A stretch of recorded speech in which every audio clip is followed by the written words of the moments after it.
If you look at this as a business, man, what an incredible business. You can have people meditate for like a half an hour, yeah? I could go have a latte in the back room, come back, not even do a talk, but just have questions and answers. Or maybe have a loving gaze for 15 minutes, you know? And you would think that you're getting something, maybe, who knows? But it's just an incredible business plan. I can have a retreat, just fill it up with meditation all day, maybe do a half an hour talk in the morning and come back at 4, do another half an hour talk, and it will be called Retreat with Paul, yeah? But I'm telling you, what you need to sign up for is Retreat from Paul. From Paul. I'm gonna, after you hear this talk today, I'm gonna get your addresses. I'm gonna get your addresses. I'm gonna send you some CDs and stuff. And then I'm also going to send you some testimonials from ex-girlfriends of mine, how wonderful it is not to have Paul in their life. They feel such a presence when Paul isn't there. And I'm going to have you sign up for a weekend, and I guarantee I will not run into you that weekend. And I bet you on Sunday night, Monday morning, you'll feel so much better that you didn't see me. So you will actually sense the presence by my absence in your life. So you can just, if you like that, you can sign up for a month. I'll give you my newsletter. You'll know where I am at all times. Don't run into me. Send the check to Hawaii, and you'll feel an incredible presence without me being in your life. So that's sort of what it's like to me in a weird way. A lot of people they're trying to have an experience of their own absence, which cannot happen. Yeah. You can't have an experience of your own absence. You're not going to be here when you get it. Yeah? It's like an old joke that a guy named Ramesh Balsekar used to tell, which he was in a group maybe like this, and he'd say, all right, which one would you choose, $1 million or enlightenment? So everyone, as a good spiritual seeker, went for enlightenment, and then Ramesh says, I would choose the $1 million because at least I'll be there to enjoy it. Yeah? See, in enlightenment, you're not going to be there. That feeling of being you won't be the dominant feeling anymore. There'll be a sense, but it won't be a sense of you as a long-lasting, independent, separate entity. The sense will be there, but it won't be of you. And you can actually say that that sense of presence is contingent on your absence. So you see an old Zen master called Dogen, he wrote a simple statement. He says, to study Buddhism is to study the self. Yeah? And when I use the term self, I'm using it, let's say, at the small s, which is a feeling of being a long-lasting, independent, separate entity. It's not a thought. A thought's involved in it. There's lots of thoughts involved in it. But when the thoughts are listened to in a sort of an ignorant fashion, they produce a sense or a feeling, a vague feeling. So when there's an action happens, you feel like you did it. Yeah? When there's a thought that is seen, there's a feeling that you're the thinker of those thoughts. Or when there's a feeling, there's a sense that you're the feeler. That's called the bondage of self. That's exactly what's happening. It's not that it happened one date at one time. It's an activity. It's a mental activity that can only happen in time. You cannot be bonded to the idea of self, but in time. In the timelessness of real mind, there is no bondage to anything, yes? But in time, it can seem like you're a self. Yeah. So how does that bonding agent occur? So this man said very simply, hey, to study Buddhism is to study the self, and when you study the self, it isn't to acquire self-knowledge, yeah? Like in recovery, they would say self-knowledge avails you nothing. Any knowledge that's claimed by a sense of being the self that has the knowledge won't lead to freedom from that self. It just won't happen. So it says it's in forgetting. Okay? Then you go to another man called St. Francis of Assisi that said in one of his things, he says, it's in self-forgetting that you're reborn or something like that. So why is forgetting? It's not like killing the self or extinguishing the self or vanquishing the self. That would give it too much credit. Yeah? It's really forgetting the self. Why is it forgetting self? Because self is appearing to be so by remembering it. Yeah? In a sense, our mind is remembering being a self. So the thought system isn't based now, it's based on time, isn't it? So the thoughts only can happen now, if you want to call it now. I would just say this, whatever this is. In this, thoughts are happening. But the thoughts are usually about what isn't happening. Yeah? They're usually about the past and a future. And what occurs is the thoughts are about what's not going to happen in the past, or what happened in the past to you, and the thought system presents you as a body. Yes? That's how it can think about you. It thinks about you 3 years ago, and it pictures you as a body, and it crowns you, that's me. Yeah? I was there 3 years ago. Okay? So now it remembers you, that you were there. It's remembering you in the future, that you will be there. Remembering isn't just the past. The future is also remembering the self. So when the mind is thinking about the future and you, what's going to happen to you, it's remembering the self. Yeah? So, because the fact is, the idea of being a long-lasting, independent, separate entity is just an idea. It doesn't really have an existence here. Yeah? You can't really prove it's here. You can't take an X-ray and find self. It's not located in the elbow or in the brain or anything like that. It's just a mental process. Yeah, I like to call it selfing. So it's happening here, but it's remembering that it was there, and it's remembering that it will be there, and its logic is therefore I am here. That's the whole thing. Yeah. This is called the selfing, or the mental process that bonds us to the idea of being a self. The bonding is in what we call successive moments. There's a bonding, and at every moment of the bonding, the solution is available. The relief is available because the bonding is only seemingly so. It's appearing to be true or false to you. That's what the word seemingly means, yeah? This whole place is seemingly, yeah? So something appears to, let's say, like, on yesterday, you weren't feeling well, and so something was a big problem for you yesterday, yeah? Then the next day, you felt pretty good, and it wasn't a problem. Then the next day, you don't feel good, it's a problem again. What is it? Is it a problem, or isn't it a problem? It appeared to be a problem, then it appeared not to be a problem, then it appeared to be a problem again. What is actually happening? Does that thing actually have an inherent quality, or is it being given meaning by us? Yeah? In other words, if my condition isn't good, that not being good projects onto other things not being good. Yeah? And we get lost and we believe that's what's really screwing with me, but if you'd follow it back, it's really coming from your own impression, your own interpretation of that. Yeah? So if everything is being given the meaning, there's a lesson in the Course in Miracles, lesson 2. You and I give everything all the meaning it has. If everything is being given a meaning, then inherently it doesn't have any real quality. Yeah? The thing itself. It's being given a quality by us. Yeah? So the mind, in a sense, is dreaming. So, okay, so maybe you can see that you're giving this person a meaning, you know, the person you're going out with, or your mother and father, or your job, or your boss. And then you may be able to see you're giving a lot of things the meaning. Like there was, Ramana Maharshi described it as a guy sitting in a movie theater, and he sees the movie of life, and he sees it as unreal. He goes, this is unreal, everything's unreal, yeah? But he's taken himself to be real, seeing that everything else is unreal. Ramana said that was a little mistake. He says, the circle of unreality captures you. You're in it.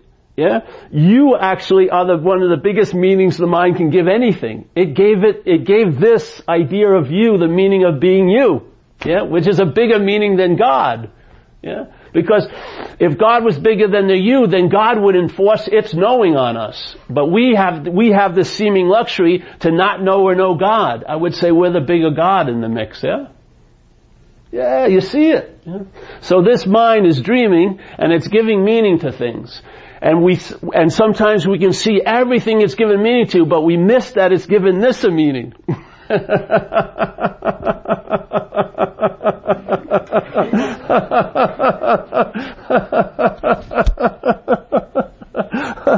If you miss that, man, all hell breaks loose.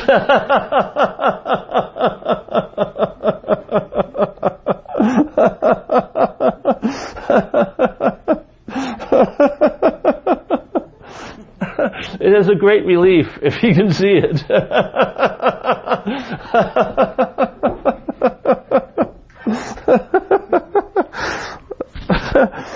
Let me gather myself together.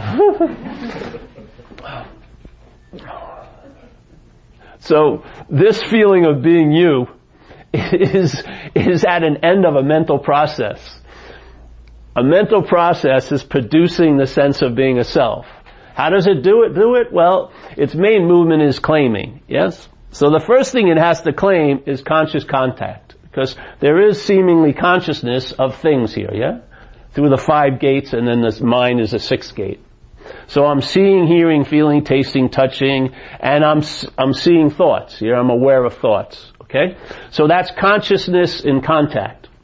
So what happens is a mental process arises after the fact of conscious contact and sort of claims to be the one who's conscious, yeah?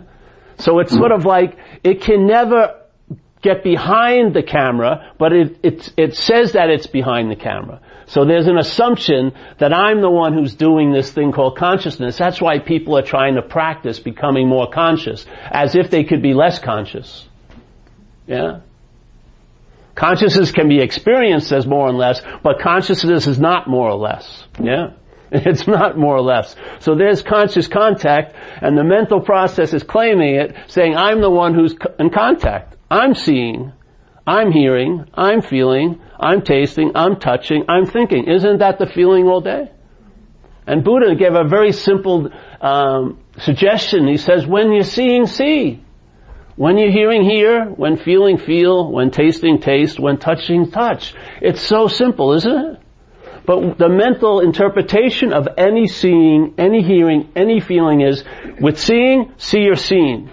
Hearing, hear or heard. Feeling, feel or felt. Yes? Smelling, the smeller and what was smelled. Tasting, the same thing. And in that interpretation, you lose the flavor. Now your mind leaves the pulse of life. Yeah? And now it's open to suggestion. And it starts taking these insane suggestions the mental process is giving it. One of them is, unbelievably, that you can get into the moment. Yeah? There's tons of books sold on it, aren't there? You read them. I use it all the time. The first edition is How to Get Into the Moment. Sounds good. Let me read that, And then you very rarely ever finish those books, don't you? Maybe you get through 4 chapters, you go, I know, and then put it down. But then the second edition is How to Really, Really Get Into the Moment. So you buy that one. And then How to Really, Really, Really to Get Into the Moment. What I'm saying is you can't be out of a moment.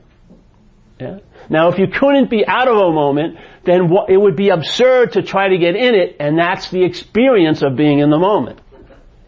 The experience of being in the moment is when you realize you can't be out of the moment. Yeah? There's no experience of being in the moment for long when it's an experience, of that you are coming out of something, being out of the moment, and getting back into something you really want to be in. That's just duality, isn't it? It's the same mental structure of yes and no, high and low, close and far, connected and disconnected. Do you you think that's different than all the rest? That one section of duality is really authentic and all the other stuff is easily seen? This is how the mind works here in the dreaming. It's dualistic. Yeah? It's either or, yes or no, high or low, close or far. And we're always attempting to get into something we can't get out of, and we're trying to get out of things we can't get in. Yeah? We come to meetings. The meetings about not being in self, that's what they mostly talk about, is being in self. Yeah? But the thing is, how could you be in a self? It can only appear to be so. So if you are trying to get out of an imaginary problem, you don't see that as a problem?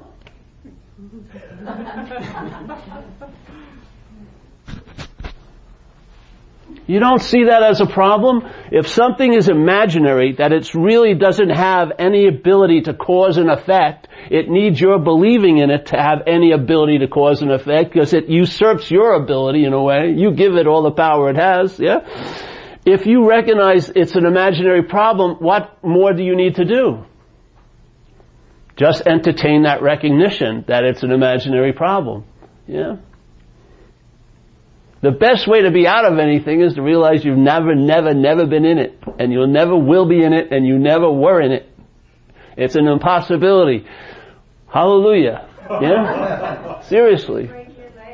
Hold on a second. We'll have a question period if that's right later. Yeah? So the thing is, alright, so just like when you were a kid, when you were playing, when I was a kid, I wasn't in an abusive situation. Everything was pretty cool.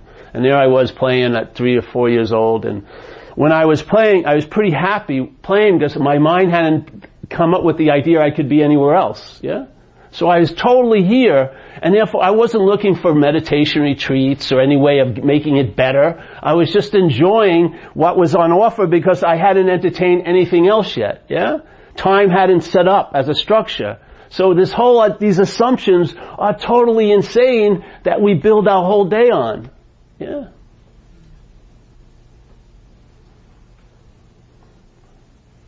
So okay, everyone says, alright, I want to get out of self. Alright, so they study about self for 2 years, but you could construe that as being in self, couldn't you? You're so in self that you're obsessed about getting out of self. You know? So like an old master said, Hoang Po, you can't use mind to get out of mind. You can't use the Buddha to seek the Buddha. You can't use light to seek the light. You can do it for eons and nothing will happen. Yeah? There's just a fundamental mistake that occurs in like a misperception, and in time and space it can manifest geometrically. It can get more and more and more insane. Yeah? But it always comes back to this one little thing. I'm taking something that's totally impossible to be possible.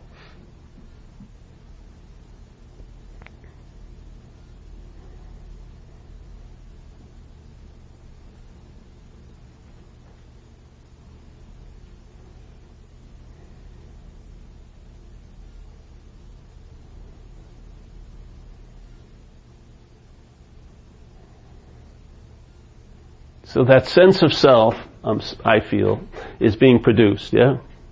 So let's say you're on a game board called this life, and the game is, maybe most people would like to travel lighter on the game board. And yet, the possibility of traveling heavy seems to be pretty frequent, yes?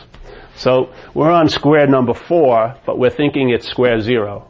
You have this feeling of being Paul, someone who was once here, someone who's gonna be here, and therefore is here now. That feeling is the starting point. We're taking ourselves to be the Alpha and the Omega.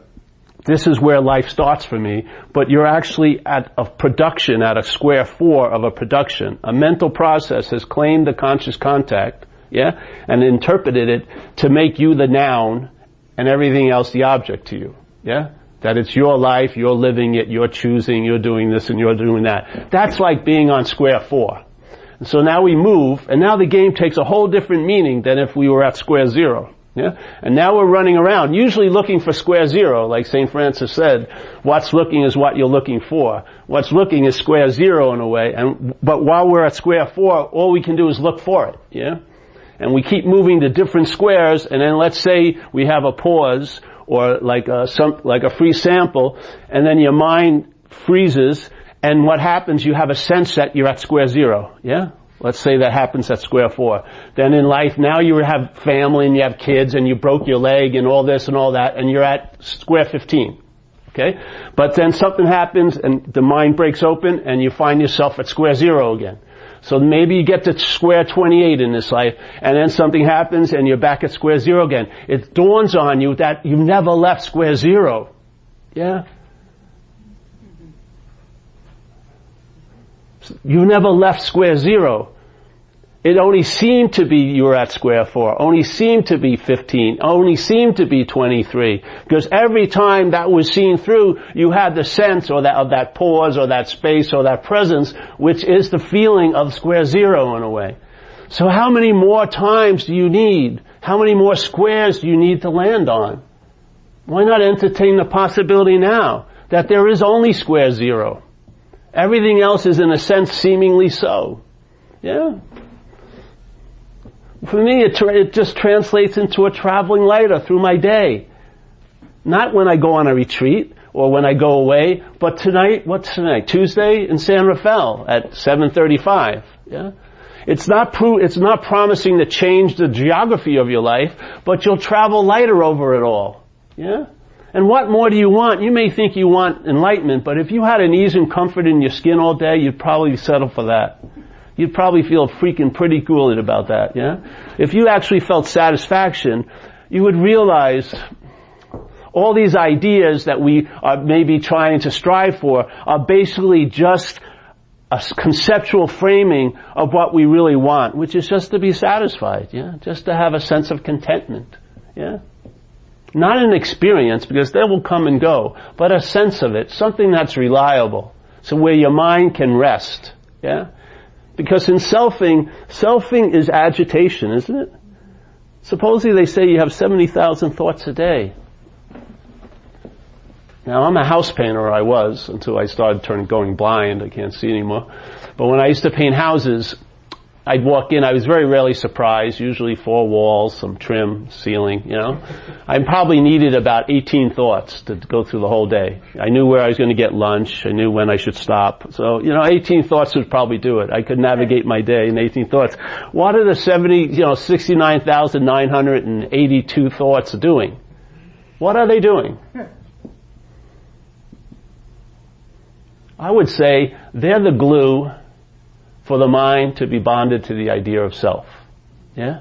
That glue has to be applied every day because the bond is very unnatural. Yeah? Mind, which is of no thingness, or if you want to call it spirit, being bonded to a mental idea and a physical body. It's not going to ever hold. Yeah? And it can only appear to be so. Yes? So the glue has to be applied all day, every day. What is it like in your head? Isn't it that way? It's like we're all bought into Unclear Channel. You know that big corporation, Clear Channel? They run most of the radio shows, but it's amazing what the mind can do. Here we are, we got this one stock Unclear Channel, yet we feel like it's personal. We really think this is K-Paul. We really think it's K-Steve. We really think it's K-Mary. That my thoughts are so different than your thoughts. The only difference is the my.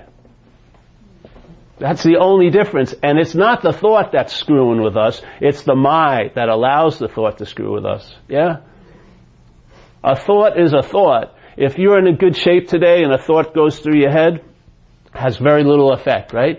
Let's say that same thought goes through my head, held as mine, and I'm not feeling good. It can create a huge catastrophe, that one thought. It will have so much meaning. So it's not the thought itself. Something injects the meaning into the thoughts. Yeah? The mind does, the conditional mind. How does it get the possibility or the opportunity to inject these meanings? So some people say, like in recovery, they're fear-based people. So let's say their system of thought is an extreme subdivision of self-centeredness, yeah?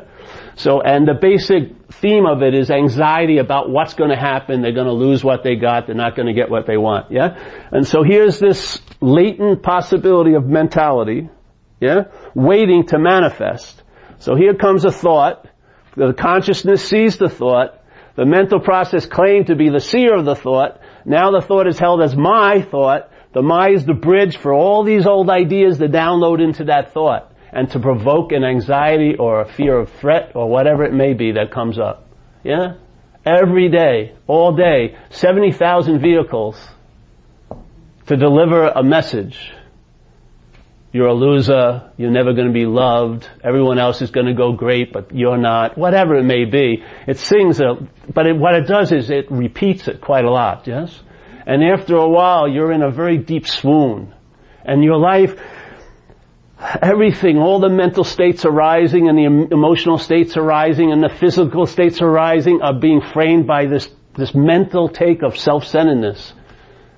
And we're living for the possibilities it offers, which is, you're not okay, but you may be able to be okay later. And you know what? You were once, and you must feel really shitty because you're not now. Yeah? This is what it does. So the okayness is never a state that's available now. It's something maybe I can acquire, maybe I can achieve. And if you believe you've achieved something, that mind that believes it's the achiever it will also believe it can lose it. So how can you enjoy peace of mind if you find peace like a commodity that you can lose and acquire or barter or exchange, yeah? As soon as you have that peace, you're going to lose the peace because you're going to be worried, will I be in the peace tomorrow? Yeah? The thought system can't think but through time. So when you arrive somewhere, we used to tell a story. There's a simple way to explain something about the mind. Because see, my take is, I don't want to talk about the universal love and this and that. Because, let's say if you hear a message that you're a lion, but you're hearing it with sheep ears, what's going to happen is, here's the message, you're a lion, you're a lion, you're a lion. And you'll be going, yeah, I'm a lion, I'm a lion. And you hear it, and as soon as it hits your sheep ears, what it turns into, I can become like a lion. That's not the message. Oh, I got it. I understand what you're saying. I'm a lion, I can become like a lion. No, that's not the message. Because what happens is, in the pursuit to become like a lion, you're reinforcing the sense of being a sheep. Yeah? Your sense of trying to get out of something is what's defining being in it. That's the trick of mind. It doesn't care if you start looking for the truth. It can wear robes and put petroleum oil just like tattoos and leather jackets. It can take any identification with any situation here. It's not scared at all. You can meditate till your knees drop off. It doesn't care. It's not threatened at all. It'll become the meditator. It's called the bondage of self. That's what it is. It's an activity of a mental process. It never fucking happened. It can only seem to be happening now. And how it seems to be happening is it was happening and it will be happening. That's how it seems to be happening now. Because it can happen now. The bonding does not happen now. It happens now, but it's brought about by the bookend of there and then. If you don't buy the there and then, you will not feel the bondage now.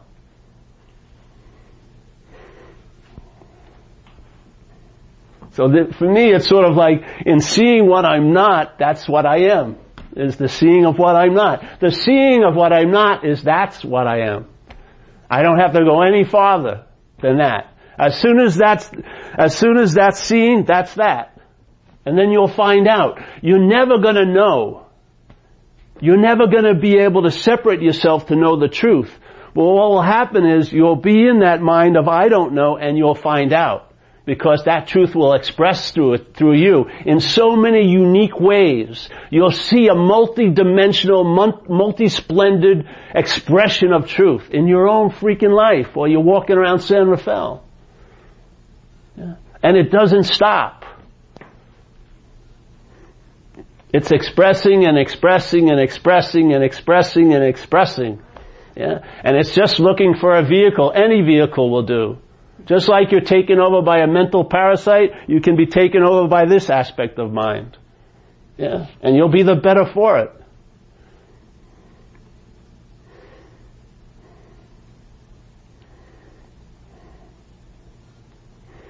It truly is. Beauty is in the eye of the beholder. The one who sees, that's the source of the beauty, not what's being seen. Yeah? When the freedom starts settling in, that you will know the problem from the solution.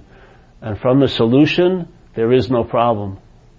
And therefore, there's no even a need for a solution. That's a damn good solution.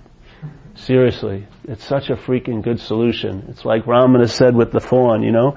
You got a thorn in your foot, and every time you walk, which you got to do here, right? This is a travel. This is like an action figure movie. We're in action here. So we're walking around with this thorn, and it's bothering us, yeah? So what happens? We look around and we find another thorn. We use the second thorn to get the first thorn out, yeah? We don't replace it with the second thorn. This message is not it. It leads to something, yeah? After you get the first thorn out, you don't place the second thorn in, you throw both of them out. So if the problem is imaginary, and that's the solution, then if it is imaginary, the problem, there is no need for a solution. That's the solution. That's the beauty of it, yeah? There is no need even for a solution.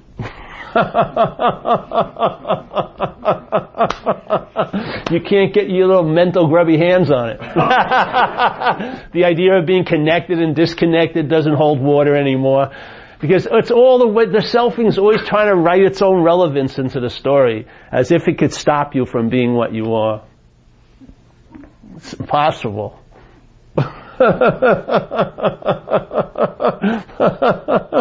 I mean, I tried the other way of practicing and trying to get there. It didn't work for me. I don't know. Maybe it does for you. It didn't work for me. I had tons of experiences, but nothing radically changed. It was still the same format. I was this something, the noun, and I was going to do these verbs to get something and make me a better noun. I'm going to get something, a noun called the truth, and I know if I get the truth, it's going to make me a better noun, yeah? But there is no noun and verb, there's just verbing. That's all there's going on here. Everything is just streaming. It's not streaming towards anyone or from anyone, it's just streaming, yeah? The mind wants to go, oh, if there's an action, there must be an actor. If there's a feeling, there must be a feeler. It always wants to insert a noun. That's the only way it can write a story about this time and this place. It needs a noun to make it meaningful. And the noun usually has to be you to really suck you in. Yeah? Have you ever had people come over and talk about, they're really flipping out about what's not happening? Aren't you bored in about 2 minutes? I mean, you can't see it, you can't feel it, it's not here, but they're totally flipping out. It's like, I know some friends, their world ends every week. You know? Oh, my world's ending! And then I see them a week later. And, I mean, they must have a lot of worlds because they're ending like every other week. This whole idea, if someone starts talking and it's not about you, you have an immunity to it. You don't find much interest in it, do you? But they're totally up the ass of self because it's about them. That's the glue. It's not the movie, it's the audience that makes it good. The movie is basically bogus. It runs on a few loops, really. Yeah? But the audience, when the mind is fooled, it gives it the technicolor, the Panavision quality. It gives it its sense of reality. Yeah? So what happens? If I'm living from a system of thought and interpretation called self-centeredness, let's question the center of the system, self. Yeah? If I'm not that, this is what happened in recovery. I was an addict, an alcoholic, you know. Been almost 25 years sober now. And I got, just totally washed up. I felt it felt like a parasite to me. Something had taken me over and was using me for transportation. It was a really nasty parasite. But it has an incredible strategy. Because if it knows that it's so nasty that any host would throw it off at the drop of a hat. But if it convinces the host that it's the host, then your mind logically, the self-centered mind can't think of being free from it. It can only think of being free as it, which is still bonds to self, yeah? But after years of being in recovery, I had a little dawning, and I realized it's a foreign installment, this idea of being a self. It's a production, yeah? It's being produced. As soon as I realized or entertained the possibility, hey, I may not be that, the next instant my mind can entertain, I can be free from it. Not as it, yeah? Not for it, but from it, yeah? All I needed was the possibility. That's all these talks are about, is dropping in a possibility into a very self-contained, well-defended thought system, yeah? Dropping it in there, sort of like the mail slot is a conceptual mail slot, so we use words, but the words are just a vehicle. The message is something else that can provoke an aha or an unspoken yes in your gut. Yeah, and what happens is the envelope, the conditional mind sees it. It doesn't threaten it much. It can but when the envelope's open, nothing gets out, and nothing's the message. Nothing is the gift that keeps on giving. Nothing. No thing. If I did a halfway decent job today, you should leave with exactly what you came here with. Nothing. Maybe a little less money, but nothing. Nothing as this. Because nothing is it. You can't do anything with nothing. And the mind will try to make it into something and make it into something, and when it gets exhausted, it's still nothing. And there's the freedom. Truly.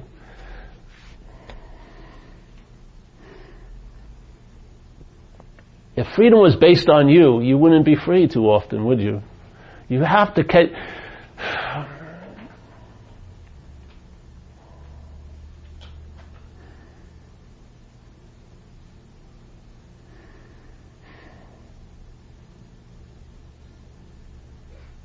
So there's the things they talk about non-duality. Yeah, non-duality meetings. Have you heard of them?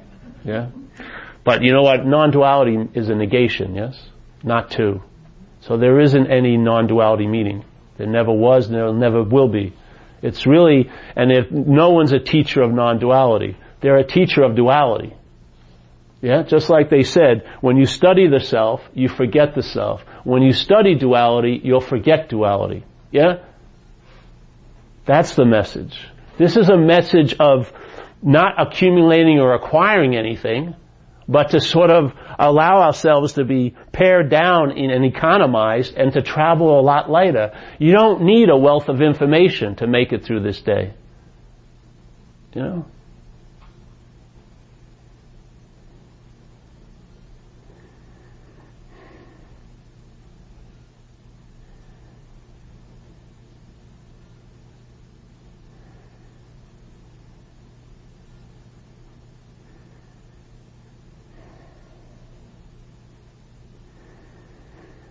Any question? We want to do questions?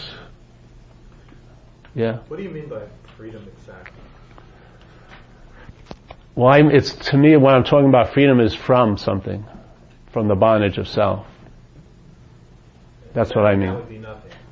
That would be just seeing yourself as nothing, not even seeing yourself as something, which is nothing, but just there's just nothing to see yourself as. Yes. Well, the thing is, it's more, and that doesn't have a meaning. What has a meaning, the freedom is given to meaning because of the experience of being bonded. Yeah? So when I say the freedom is really an echo of the relief from the bondage of self, because in this place, the mind here had lots of experiences of being bonded with self. Yeah? So freedom that's the meaning. It's more of another negation. It's not, I can't describe what freedom is, but I can describe what I'm freedom from. Yeah? That has content in a way. So that's what I mean by it. And I may mean something tomorrow different. And the reason for that is because of the feeling of no self? I mean, what's the underlying motivation to even talk about or want to be? I have no idea. I don't even question it. It's just a seed assignment. You know, it started in recovery and then it just morphed into this. We made a mistake by putting on a website Zen Bitch Slap, and then people started getting in touch with me and asked me if I'd come and give talks. So that's what happened. Exactly. I was quite happy doing what I was doing in recovery. I feel more akin to that anyway, because it's the tribe I came from. And when I first started coming and seeing quote-unquote normal people, I didn't think they needed anything. You know, and then I realized there's something called there's spiritual suffering, which some of you need a program. I mean, you need to have an intervention, you know, and go into a retreat where you don't go on retreats. You know what I mean? Really, like a 28-day program to break this fucking bondage to seeking. You know, someone come in and take all your books away and all your DVDs and your little subscriptions to everyone else on the internet, and you'd be left with your own devices, because right there is the nugget. It's always there at all times with no requirement necessary to meet it. It wouldn't be what it is unless it was available at all times. Or let's say it wouldn't be what it isn't if it wasn't available at all times. Yes? To me, that's what love is in a way. The mind can seemingly get into this knot, and yet the solution to that knot's always available at all times, every moment, because every moment is contextualized by timelessness. Yeah? Time is appearing in timelessness. Yeah? So therefore, time will never beat timelessness to the draw. You know what I mean? Because the gun's out already. You can never beat timelessness. Yeah? Because it's already so. It's not produced, it's not remembered, it's not a process, it's already so. There's the love. So every time we get into some mental knot, the solution's available right there. Right while the seeming knot's in place, there's the solution. How much more love do you want? Yeah. You still do recovery? Yes, sure. I love it. I see in recovery we have a tradition 2, which is my favorite one, which just says, loving God, and don't get caught up with the word God, There's a loving God that will express itself through our group conscience. So we meet a lot, and it's a great thing to get together with humans. It helps. Yeah? And I always sense a presence in the rooms. So if we took everyone individually, they'd all be assholes, let's say. But when they're together, they put out a sweet perfume. Yeah? Because something's overriding the personalness, right? Or the individuality. I don't know why. I think there's grace in recovery, quite a lot of it. I really do. And so yeah, I loved going there. You talk like this there? No. I slip it in there, but I learned you gotta be a lot more, how shall I say, yeah. It's an art in itself, because, yes, it's just an art in itself. You want to, and the message gets through. A lot of people, they love when I share at AA that I tell them to go to Zen Bitch Slap. I never hear from them again. Really. Or they come to one of these meetings, never see them again. So I very rarely invite anyone from there here.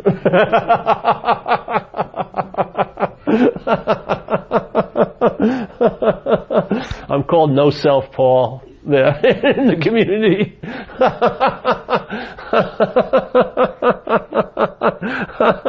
An authority on nothing.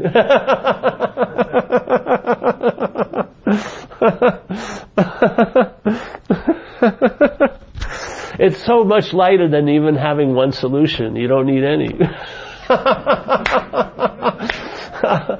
See, if I took myself to be this was going to be a continual urban renewal project. There was always fault to be found. Yes? I'd always be busily working on me, always trying to add an addition or a subtraction. This is called selfing. So if you ever read the Buddhism when they have the Four Noble Truths, and then they say the Eightfold Path, so the Four Noble Truths is suffering, and they say desire. So I like to change that a little bit. And I say the mental process has a desire to become. That's what it does, yeah? The mental process that's, let's say, represented the way I speak about it as selfing, has a desire to become a self. That's what it's attempting to do. Yeah? It can't actually complete the mission, but all it can do is make it seem to be so. So it's constantly agitated, yeah? So it's constantly desiring to become something, and then to fortify its own assumption, it's also working hard to unbecome what it thinks it is, which it can't be either. Yeah? So there's a desire to become, and then there's a desire to unbecome. And it's not going to stop. It's like a slinky. The one movement produces the next movement, and it goes on and on and on. That's selfing. Yes? It has a desire that can never be fulfilled because it can't be a self. It can't be a long-lasting, independent, separate action figure. It can't be, I started, 1950 something and it just cannot happen. Yeah? So it's going to be thwarted at all times. What happens when something gets thwarted continually? The mind is going to leak out and try to get relief. Yeah? So for me, the original addiction is the mind's addiction, the mental process's addiction to being a self, and then all the other addictions are trying to get relief from that one. Really, every time I shot dope, I wanted to get out of self. That's all I wanted. I wanted to get out of the predicament myself thought it was in. The self thought it was in. How the world was presented to me was where the solution was, which was right now, was the last place I wanted to be. I wanted to be anywhere other than where I was. I wanted to be anywhere other than my own skin, because that's where the solution was. Yeah?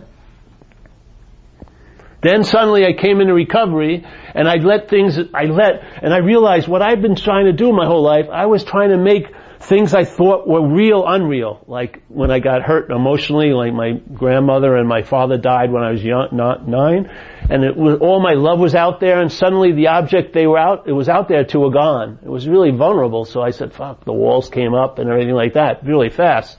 Yep. So this idea of this, where was I just then? What's real, unreal? Oh yeah. So all these things that really hurt me seemingly, I wanted to make as unreal as I wanted to make them, and I made them more real. Every effort to make them unreal made them more real. So finally I got into recovery. I let all those things be as real as they wanted to be, and they showed me their true nature, which is unreal. I was the one that was giving them all the meaning they had. Seriously. It's like in the jungle, a predator has a prey. It's pretty easy to see, right? The predator is ripping the prey's throat out. You can see the relationship with predator-prey. But in this little mental construction, the sense of self, the selfing, has you by you moving away from it. By you trying to get out of it all the time, that's being in it.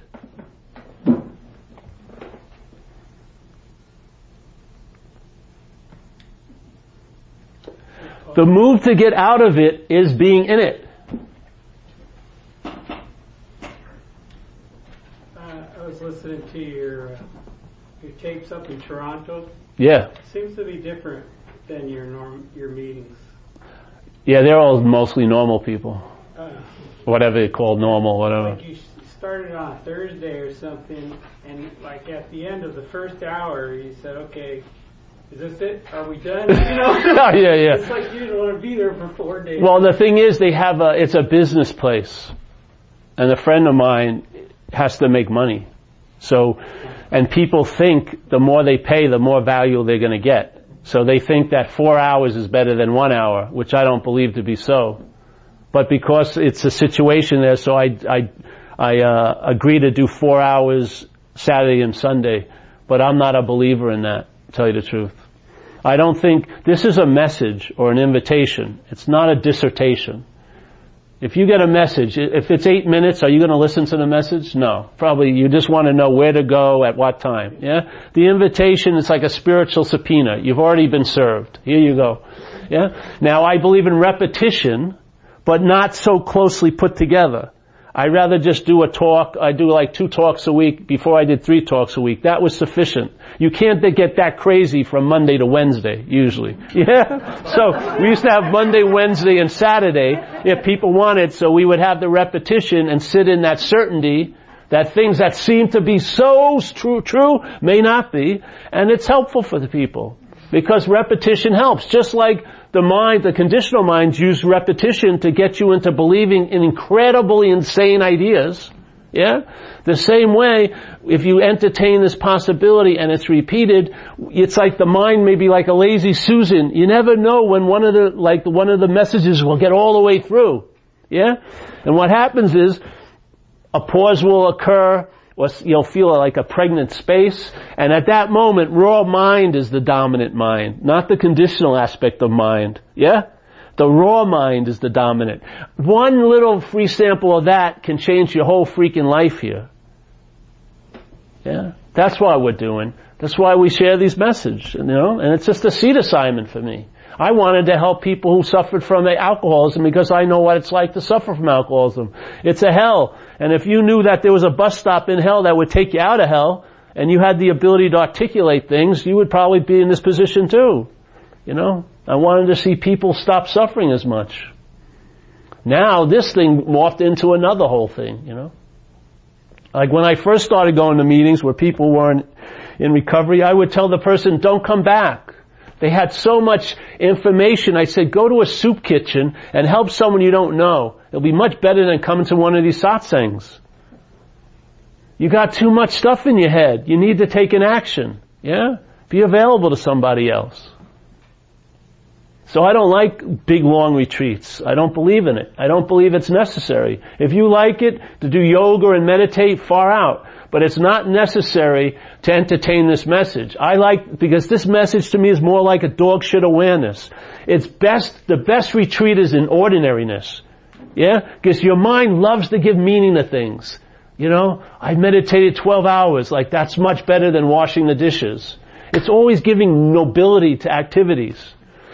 By just having a message, a meeting, and we don't have any, we don't wear the same garb. You know what I mean? There is a secret handshake, but you're not going to get it tonight. We don't do that. We just share this thing, and then we hang out, and then go home.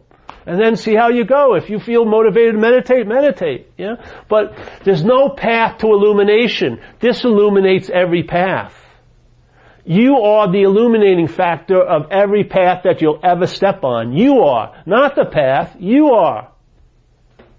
Yeah. Yes.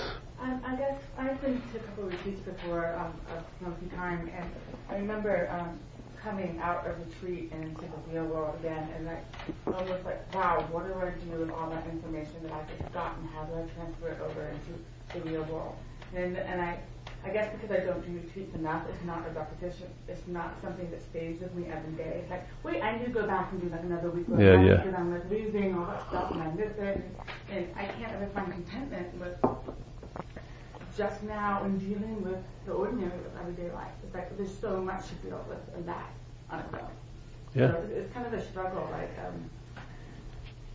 it's just a being in recovery and trying to make sense of everything that's going on, and not buying into.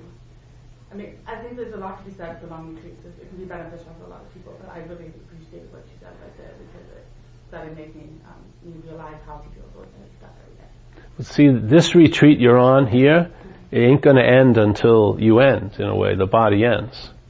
You never, it just goes on. And this is like incessantly on. Incessantly on. It doesn't blink. It doesn't have any opinion. It doesn't giveth and taketh away. Yeah?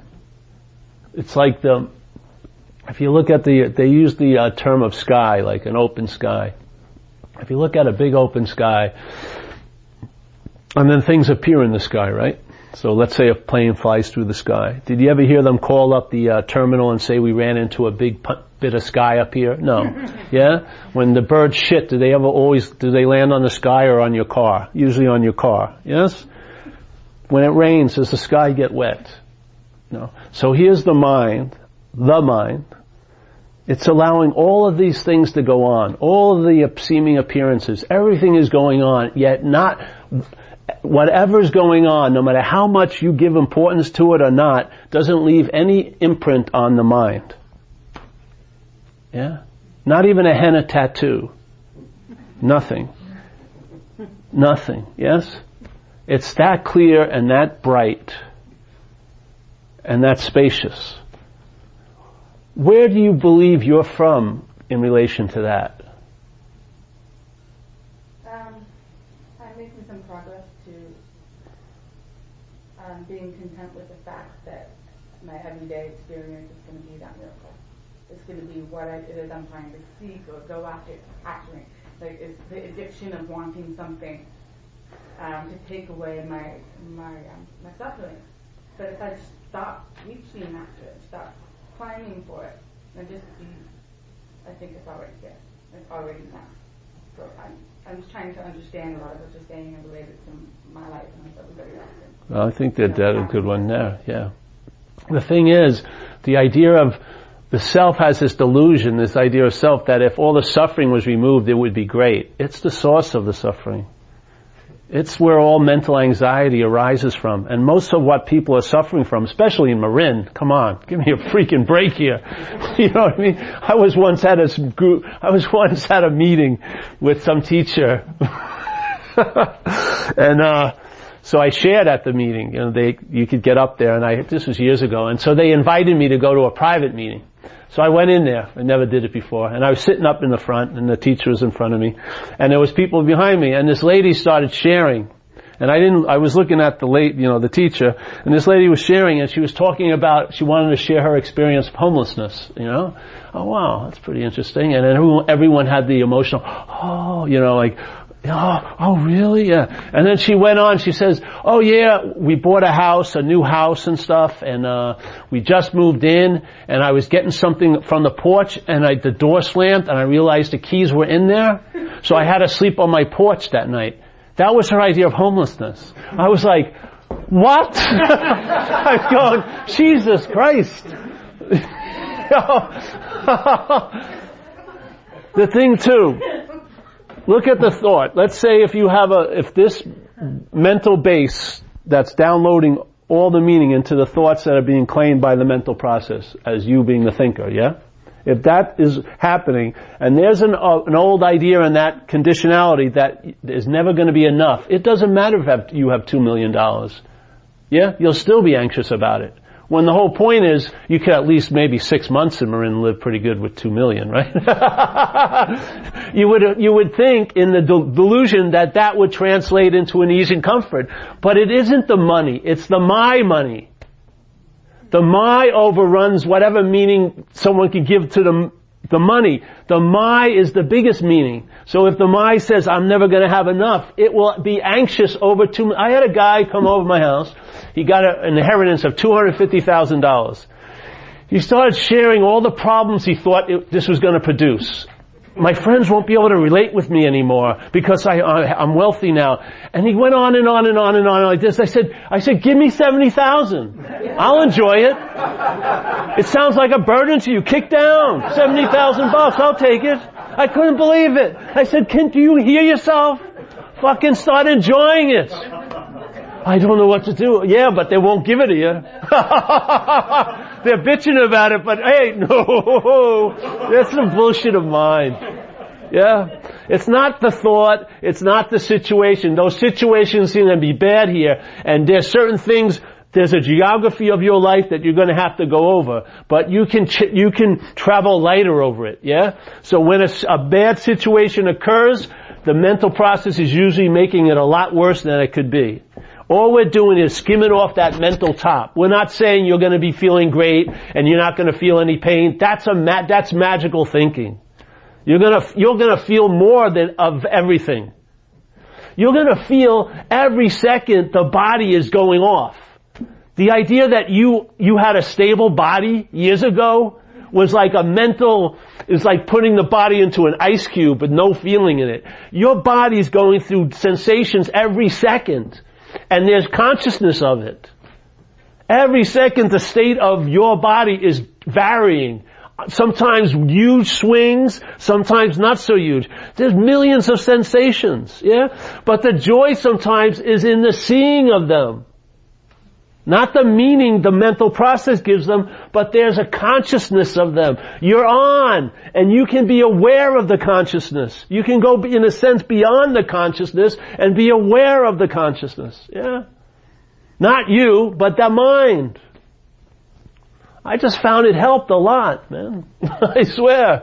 And the community I work in, they're like miracle workers. They can make something out of nothing all day. They're just fucking their minds up, thinking about what's not happening. Constantly.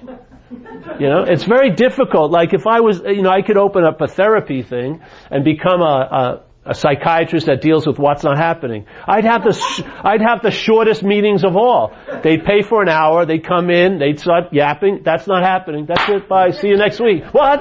Oh yeah. I don't need an hour. I know it's not happening right now. If you get that it's not happening, that's the immunity. Yeah? That's the immunity. Hey, it's not happening. What else are you going to need to do with it? Nothing. The greatest solution is no solution at all. Every solution is determined by the problem. If the problem is totally negated, there's no need for a solution. That's a good solution. Yeah? So any more questions? Yes? Sometimes I hear voices, I hear voices, and I'm not sure sometimes whether it's the mind talking or the eternal self being, whatever you want to call it. And it seems like they'll come out of the blue, it's like, do this or do that. The ones that are helpful seem to be from the eternal self, or whatever you want to call it. But I don't know. I'm not sure. I don't either. But just follow, see, you'll get a feel for it, yeah. If it leads you in a good direction and it seems to be reliable, then rely on it. Yeah?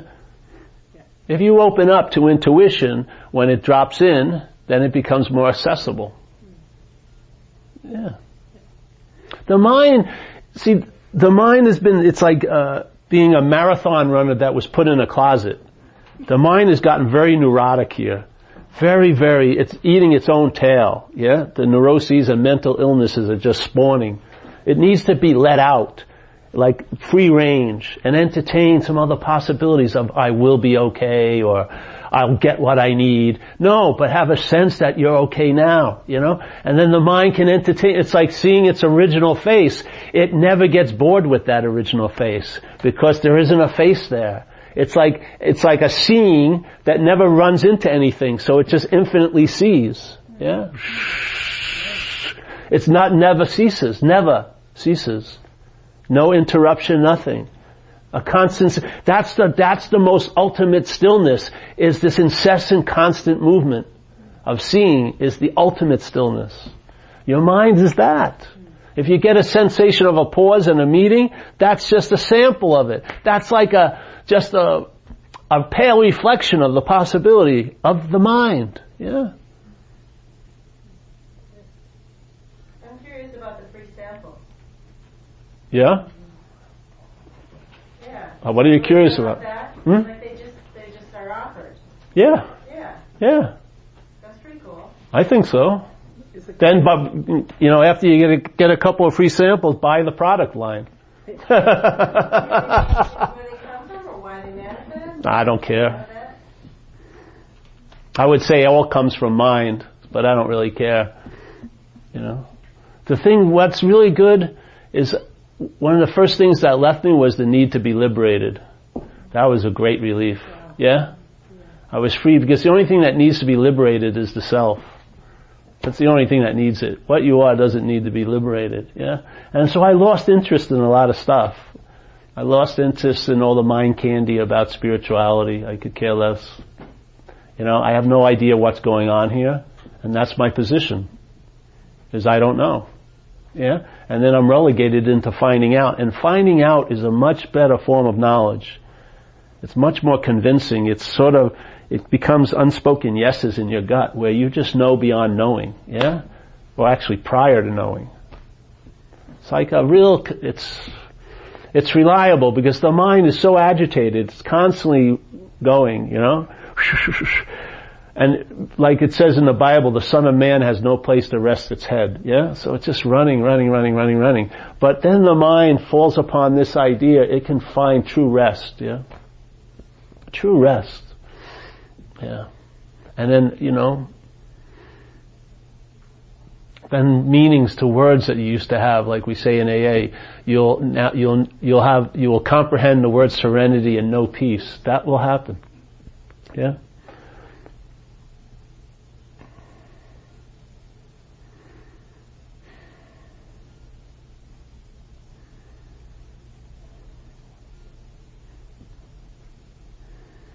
Any questions? More? This is a very unusual event. I don't usually take questions either. Because they usually turn into therapy. See, I'm saying this so that you won't raise your hand. See, it's pretty smart of me, baby. But I don't like the therapy stuff. Because that you can get anywhere. This is a message and an invitation. Short and sweet. There is a possibility that you are what you're looking for. There is that possibility, yes? What we're talking about is, let's question what we think we are, not try to find out what we are. Because if you keep trying to find out what you are as what you think you are, you're never going to find it, yeah? Self can't get out of self. So let's just question, are we a long-lasting, independent, separate entity? Are we that, yeah? If we're not that, then all the bondage of those ideas gets loosened. And your mind can now receive and entertain new possibilities. And when they are entertained, they're going to seek expression. And they're going to seek expression through this, yeah? Through this. They have an urge to express. Yeah.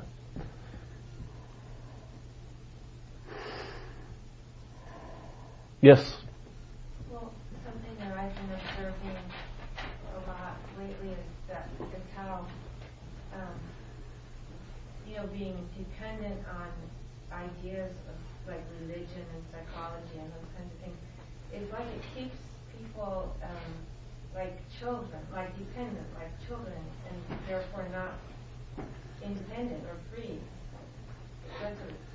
It can, yes, yeah. I mean, as soon as people buy into, like a religion,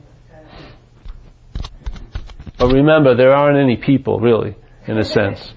So there isn't any people buying in, because then the emphasis would be on people buying in.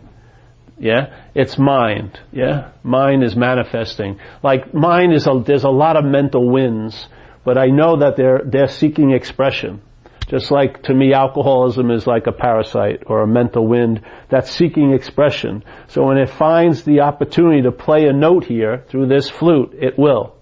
And you will be bonded to that thing. And you will suffer immeasurably that takeover. Yes? So,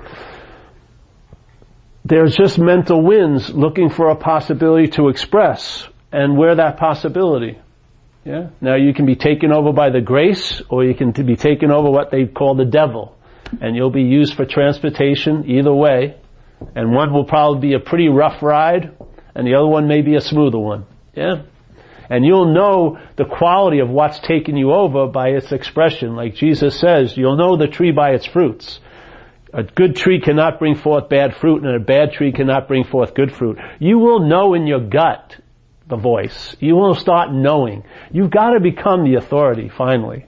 Yeah, like you were saying. The dependence is to other authorities, ancient authorities. They're all helpful to a point. But then after that point, they do you a disservice. Like they say, when you see the Buddha on the street, shoot him, because you'll be denying your own Buddhahood. So sooner or later, you become the one that's the authority in your gut. And you know without any debate or any going over and mincing words, you just have a sense of the freedom of knowing, that this can't be defined. You can never capture it by any saying. You can't say it in a perfect way. It's all sloppy. Everything is used just as a conveyance of this message. Yeah? If the someone is sitting in the certainty of that should be conveyed in whatever he says or she says. Yeah. That's the beauty of it. That's the message. And it just acknowledges the same is there, seemingly there. Yeah. It's just the same tickle. Yeah. And I find you don't need much. I really don't. I have faith in mind. I don't think the mind needs much. I think it just needs the possibility, and it has the ability to entertain. How many times, I remember when I was younger, I was 11 years old, and in the throes of self-centeredness, and I was walking through the hallway at school, and a pretty girl said hello to me, and I went home and wondered what she meant by it for 5 hours. Yeah? It was the most profound thing in one day of many profound things, because I was very profound. And the only way I could look at it, though, was only from self-centeredness. So, no matter how I looked at it, I only saw it from how it pertained to me. That's the disease of the mind. Yes? That's the disease. That's what the relief is from. Like that. You lose interest in that activity. The calibration changes. You lose interest and your attention gets dismissed from it because, why? Not that you pride it off, that you entertain it's not about me. And if it's not about you, you will lose interest in it really fast. Just like if we were sitting here and there was a meeting in this other room, and there was a pretty girl that I wanted to meet in that meeting, and my mind was giving her a lot of meaning, like she's going to be my wife, I'm going to have 2 kids with her, and of course everything's going to be great. So this is really important, and it's much more important than this, so I'm supposedly doing this, but I'm really engaged in listening. I want to hear what she says, if she says anything about me. I'm sure she's going to talk about me, you know what I mean? So there I am. So some people say, hey Paul, you're supposed to be doing this talk. I agree with you, but I can't call the dogs back because they're not my dogs. Yeah? The interest of attention just goes where it goes. It's not your interest and attention. It's interest and attention. It's not yours. So, it goes there. So suddenly someone comes up to the desk and puts a book in. How to lose interest in a conversation in the other room. So I read through the book and I agree. I'd really like to lose interest and be here now but I can't, it's impossible. So suddenly she starts talking, I go, whoa! And she says, I really like that guy Matt, and my name is Paul. What happens? I lose interest immediately in that conversation. I don't do a 3-month retreat on how to lose interest in it, right? It's not about me. That's all. It's not about me. Interest and attention goes somewhere else. There's your solution. You don't think there's a principle in that one example? That's it. If the mental process isn't about you, you'll lose interest in the mental process. That's called forgetting the self. Because this is what allows you to remember the self. Yeah? So how it worked with me was I started entertaining, hey, I'm not that. I'm not the center of all these thoughts and all these stories, and I lost interest in the thoughts and the stories. And and now that same interest that was bonding me to this idea of being a Paul is now enriching my life, because it's right here and now, not up the ass of self. So just like everything in this manifestation, there's possibilities of mind that are seeking expression. Just like everyone in this room has tons of faith. But if you have faith in this broken thought system, it's going to produce anxiety. Your faith is going to make those thoughts about next week and how bad it's going to be seem real as real can be. What is that but faith? Yeah? So the faith is just a potential, and it manifests by the vehicle it's put in. So now, okay, what happens if I'm not interested in the idea of self? I'm still going to be centered, but not self-centered. My mind is now going to be centered where? Right where it always is, everywhere. Is there any special place in everywhere? No. Is there a center in everywhere? No. So you're always centered right where you are at all times. And you've lost interest in the self. You forgot it, like Dogen said, or whatever his name was, and St. Francis says, you're in the experience of forgetting the self, because you've broken the habit of remembering it all day. By seeing, just by entertaining, hey, I may not be that. Yeah. By getting bored. Are you? No, I was just thinking, that to study the self, to forget the self, maybe people get bored, or non-people, or whatever they are. That's exactly right. That's what happens. You get bored. You lose interest. Doesn't it have to play out on its own? Aren't you into the self for as long as you are, and then finally you start having these realizations, and then you're not? It's not like, it doesn't seem to me that it's like you could pick the time to be done with the self. The self is going to do its thing, because you're nothing, right? So, we don't really have any power to hold on or let go of anything, right? Really? But then again, if you take that attitude, it'll neuter something. It'll neuter something. It will be like the lady said in the back, you're now dependent on this idea that there's nothing to do. This is entertaining. There's no one that's doing it. Mind has always been the doing of everything. Let the mind entertain this possibility and see what happens. Yeah? When you speak in a way that way, it neuters you, right? In a way. There's nothing I can do, which is true, but it's done in a morbid fashion. There's nothing you can do, but mind is doing it all. It doesn't feel morbid. Well, then that's great then. If that's the way it works, for me it's about entertaining. Yeah? Which is a constant engagement. It's not passive at all. It's constantly engaged. So you're the one that's doing the entertainment? No, there is no one that's doing it. It's mind that's doing it. Exactly. But sometimes if people are hearing it as someone, that's one of the things I don't like about the non-duality messages at times. Because people get very, very passive. Yeah? Oh, there's nothing I can do. There's this and that. Go to satsang. Yeah? Entertain the possibility. Just like if you think you have free will, exert it. Yeah? If there's a feeling that you could do something different than you're doing now, then do it. Yeah? It's all mind and mind alone. There's no one there. Why is there...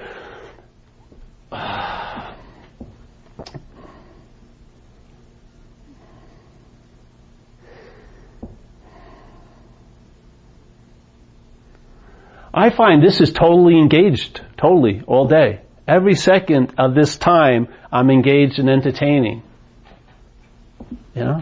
It seems like there's no one doing it, but there's a lot of doing in a way. Yeah? Yeah. It seems to me that the self that's all wrapped up in myself. The doer is all wrapped up in the self. And when I feel the best is in the moment when the self just sort of drops and I feel nothing. I feel like I'm nothing. That's to me what you're pointing to. That's what I think you're pointing to. At least that's how the words I would use about this place where And now everything's an entertainment. Because it's just, but the entertaining is happening on its own. Yeah. I'm suddenly realizing I'm not doing any of it, and it's just happening on its Yeah. own. Well, it always has been happening on its own. Yeah. Yeah. So while there's doing going on, it's still happening on its own. Yeah. Exactly. Any more questions? Yeah. A lot of You people, only get 2 for the night, all right? So you run out after this. so a lot of people talk about deliberate creation using the law of attraction. Deliberate creation. Yeah, yeah. The law of attraction, you know, setting an intention to get something you want to have happen. What do you think about all that? Not much, really. That's not my calling. So I don't have any interest in it. Yeah, yeah. Yes. Well, you care to bring up any observations of so-called unique thoughts? The unique thoughts are usually the nouns. So let's say if I'm walking a dog and someone else is walking a dog, they think it's different because the dog is Fido to them and mine's Biff, you know? But it's still walking the dog, yeah? The thoughts. I think it's just interchanging nouns makes it seem different. But verbing is the same. It's sort of like, I really believe it's like unclear channel in a sense. This thought system called self-centeredness, the thoughts have definite qualities. They're all drenched in time, yes? They're all usually, their logic is subject noun. Noun, you know what I mean? Subject, I'm the one that's doing this, I'm the one that's seeing this and this and that. So they're dualistic. They're of time. And they're always pertaining or assuming or implying or inferring that there is a self, yeah? So if you didn't do it and I didn't do it, God did it. There's always something that did everything, yes? So there's always a feeling that the thought is unique, but I don't think there's any unique thoughts. Yeah? I think we'd really be surprised if we had like a 5 minutes thing of some lady's thoughts and put in your head. Yeah, you'd be really surprised that the only difference is that it's Nancy instead of Paul. Yeah, the noun is like the flavor to it. So everyone's being fed porridge all day, and it's left to the mind to make it interesting. We're adding all the raisins and the nuts and the maple syrup, yeah? But it's basically porridge all day.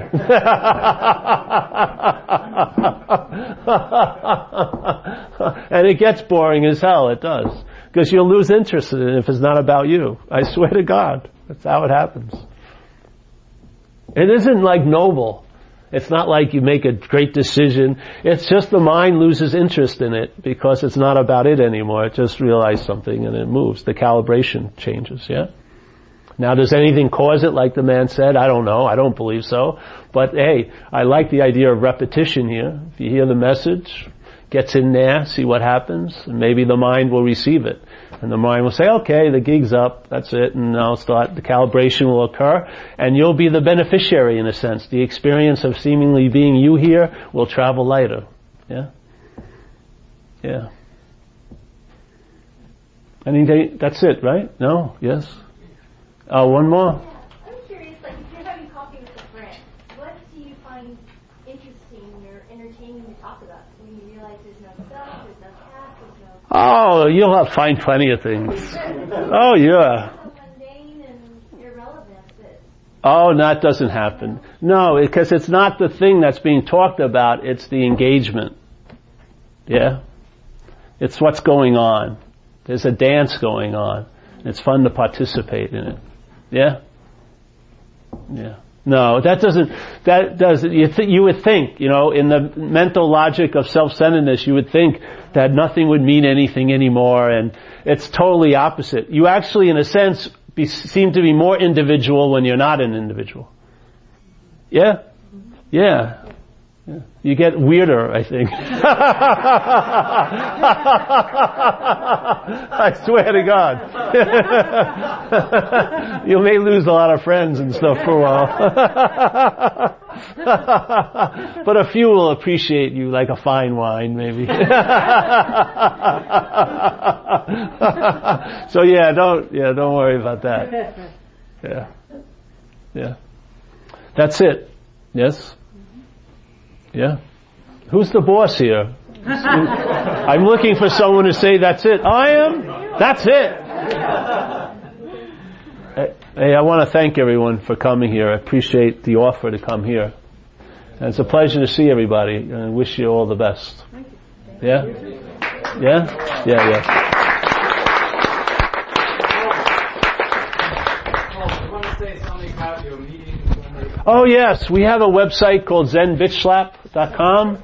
We have meetings every Wednesday in Marin City, every Saturday in Marin City at 11:15 at St. Andrew's Church, and every Wednesday night at Lake and Aguelo at St. John's. And on the website there's the schedule and what time and map it and everything. Yeah. And it's donation only. You just come in if you like, and we have 2 meetings a week, and come join us. Saturday's a nice day. We tend to go out afterwards, have coffee and hang out and have a nice little fellowship. So you're more than welcome to join us. So just go to zenbitchlap.com. And then also tons of stuff there to download, for free. Tons of talks. This will be up there soon too. I didn't record it. My one job, I forgot to record it, but he did. All right, good.